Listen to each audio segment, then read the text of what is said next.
আমি সব জানি ভাই, তোমার কোনো বয়ফ্রেন্ড? তো আমার বয়ফ্রেন্ড নাই তো কি? হ্যাঁ আমার বয়ফ্রেন্ড নাই, তার মানে এটা না যে আপনি আমার বয়ফ্রেন্ড হয়ে যাবেন। আমি মরে গেলে আপনার সাথে কোনোদিনও রিলেশনশিপে যাবো না। ভাইসা খোদার কসম ভাইসা তোমার ভালোবাসি ভাইসা। আমি আপনাকে কিভাবে বোঝাবো? আসলে আপনি যদি সুস্থ স্বাভাবিক বা সহজ সরল একটা মানুষ হতেন তাহলে আপনি নিজেই বুঝতেন। আপনি যেগুলো করে বেড়াচ্ছেন এটাকে ভালোবাসা বলে না, এটাকে ক্ষমতার অপব্যবহার বলে। আর এই ধরনের মানুষকে কেউই পছন্দ করে না। আপনি আমাকে বলেছেন আপনি আমাকে অনেক ভালোবাসেন, আমার জন্য সবকিছু করতে পারবেন, তাহলে দয়া করে আজকের পর থেকে আমার সামনে আর কোনোদিন আসবেন।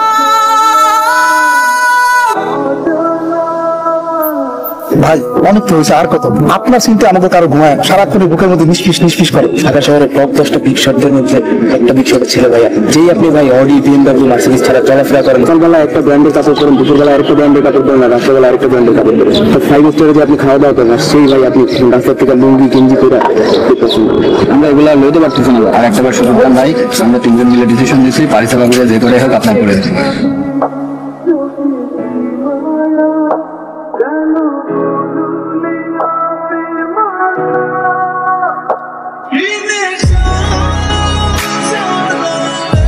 ভাইটাকে কোন ভাই বাবা? কোন ভাই মানে? তোমার ছবি দিয়ে পোস্টার ছাপিয়ে যেই ভাইয়ের পোস্টার নিয়ে বাইরে দাঁড়িয়ে আছে সেই ভাইটাকে।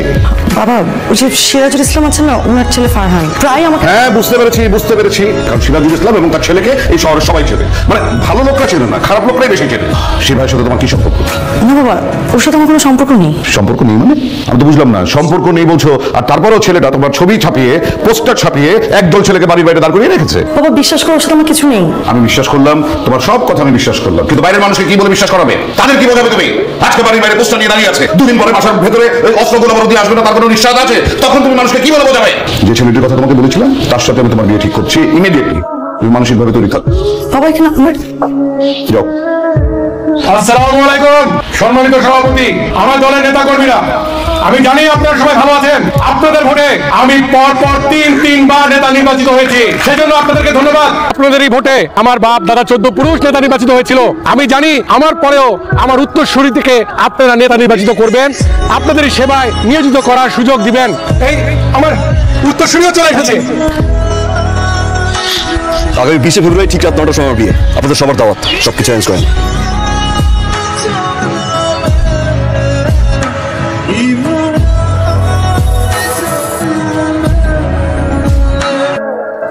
মনে করো তুমি নিজেরে একদিন বুঝো না কেন, তোমার একজোড়া পাঁচ জন্য পুরো ঢাকা শহরে স্তব্ধ করে চেয়ে নিয়েছি আমি।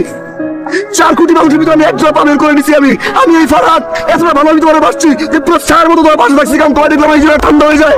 আমি বুঝতে পারিনি কতটা ভালো আমি তোমার বাসছি। তোমার চোখের দিকে যে তাকাইছে তার চোখে উঠে ফেলছি। যেমনি বলছো, যেভাবে বলছো আমার আসতে, আমি সেভাবে আসছি। তুমি সাধারণ ছেলের কথা বলে বলছি না, আমি সাধারণ হয়ে তোমার সামনে আসছি। আমি সাধারণ ড্রেস আপ পড়ছি, যেই সব ড্রেস আমি পড়ছি আমার সিকিউরিটি সব ড্রেস আপ পড়ে না। মানুষ আমার দিকে হাসছে, আমি তাও পাত্তা দিই নাই। আমি জাস্ট শুধুমাত্র তোমার খুশি করার জন্য তুমি যা বলছো আমি তা করছি। এমন খাবার আমি খাইছি যা আমার সিকিউরিটি গার্ড কোনদিন খায় না। আমি ফারহান যার প্রতিটা মুহূর্তে ব্র্যান্ড চেঞ্জ হয়, সেই ফারহান পুরো লাইফস্টাইল চেঞ্জ করে দিয়েছে শুধু তোমার জন্য। কি বুঝছ না? তোরা যতটুকু আমি ভালোবাসছি না তার চেয়ে বেশি না তোরা ঘৃণা করিস। I hate you. সরি ভাই স্যার, মাথা ঘুরে গেছে ভাই স্যার। সব কিছু চেঞ্জ করে পড়তে পারছো তুমি, কিভাবে চলছে ভালো ভাই স্যার। প্লিজ তো বুঝতে করতে পারো ভালোবাসা ভাই স্যার। প্লিজ একটা আমার প্লিজ একটা ভালোবাসা ভাই স্যার। বিশ্বাস করো আমি সব কিছু করতে পারি ভাই স্যার। একটা বার প্লিজ।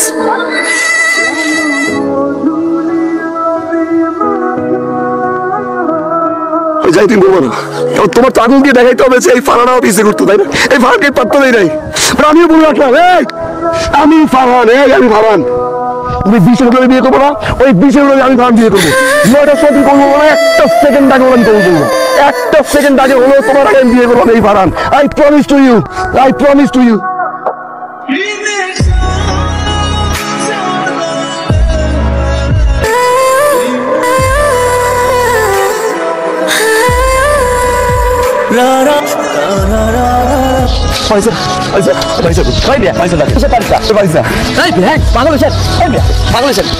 আপু তো বিয়ে হয়ে গেছে, ভাইয়া এসে আপুকে শ্বশুর বাড়ি নিয়ে গেছে জানো।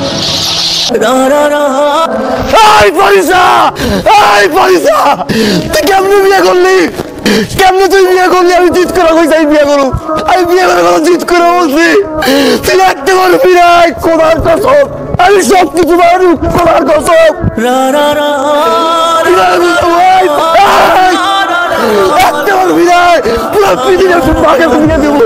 আমি কেমনে বাঁচবো তোরে ছাড়া, আমি কেমনে বাঁচবো তোরে ছাড়া।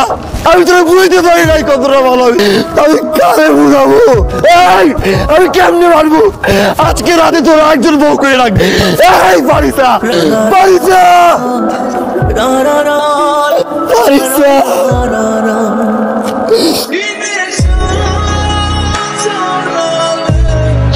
পাগল দেখছি ভাই, আপনার মতো পাগল দেখি।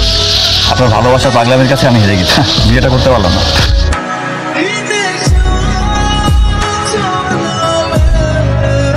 আপনি যার ভালোবাসার জন্য পাগল, সে আপনাকে ছাড়া কাউকে কবুল করবে। যদি দেখেন আপনার পারিস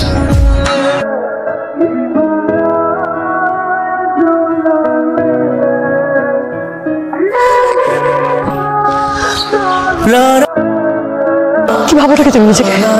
তোমার এই পাগলামি আর ক্ষমতার জন্য সবকিছু করতে পারো। মন চাইলে ভালোবাসতে পারো, মন চাইলে না বাসতে পারো, ইচ্ছা মতো আমার কাছে আসতে পারো, আমার দূরেও চলে যেতে পারো। সবকিছু তোমার ইচ্ছা। শুধু নিজের ভালোবাসাটাই বুঝছো, সেটাই বোঝানোর চেষ্টা করছো। একটা বারের জন্য আমাকে বোঝার চেষ্টা করেছো, আমার ভালোবাসাটা বোঝার চেষ্টা করেছো। তোমার কি ধারণা তুমি একাই আমার জন্য পাগলামি করতে পারো? তুমি একাই আমাকে যেটা দেখার জন্য কখনো এটা খেয়াল করেছো যে আমি সেখানে তোমার আগে যে দাঁড়িয়ে থাকতাম তোমাকে একটা বার দেখার জন্য? কখনো এটা খেয়াল করো নি যে তোমার এই পাগলামি গুলো আমার কতটা ভালো লাগে? হয়তো মুখ ফুটে কখনো বলতে পারিনি পরিবারের কারণে।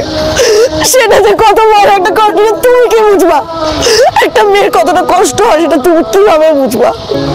যেই তুমি কেউ আমার দিকে চোখ তুলে তাকালে পুরো পৃথিবী উদ্ধার করে ফেলতা, এত সহজে আমাকে আরেকজনের কাছে পাঠিয়ে দিলে সারা জীবনের জন্য। তুই একটা ভীতু। যা, তুই না বিয়ে করতে গেছিলি? যা, কেন করে আসছিস? যা, এখন কেন আসছিস? কেন বলছিস না তুই যে আমিও ভালোবাসি? কেন?